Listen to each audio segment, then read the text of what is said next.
আমরা আসলে সেবা বলতে প্রাথমিক পর্যায়ে যেহেতু অনেক উৎসাহী জনতা রাস্তায় ভিড় জমিয়েছিল, আমরা ট্রাফিক ব্যবস্থা যাতে নির্বিঘ্নে অ্যাম্বুলেন্সগুলো যাতায়াত করতে পারে, রোগীদের যাতে সমস্যা তৈরি না হয় সেজন্য আমরা জাতীয়তাবাদী ছাত্র দলের নেতাকর্মীরা এখানে ট্রাফিকের কাজে নিয়োজিত ছিল।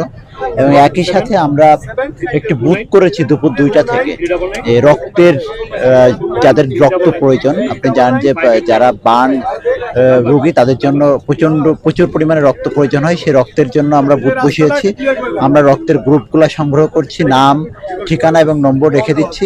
যখন রক্ত প্রয়োজন হবে বাংলাদেশ জাতীয়তাবাদী ছাত্র দলের পক্ষ থেকে আমরা তাদের সাথে যোগাযোগ করে এই রক্তের ব্যবস্থা করব। এর পাশাপাশি আর কি সেবা দিচ্ছে? এর পাশাপাশি আমরা যারা এখানে আসছে রোগীর স্বজন বা তাদের জন্য এখানে স্যালাইন, পানি, বা যারা রক্ত দিতে আসতেছে তাদের জন্য স্যালাইন আছে, পানি আছে। তো এই মানে এতটুকু আমাদের পক্ষ থেকে যতটুকু সহযোগিতা করা প্রয়োজন এই মুহূর্তে আর কি, জরুরি মুহূর্তে আমরা ততটুকু করার চেষ্টা করছি।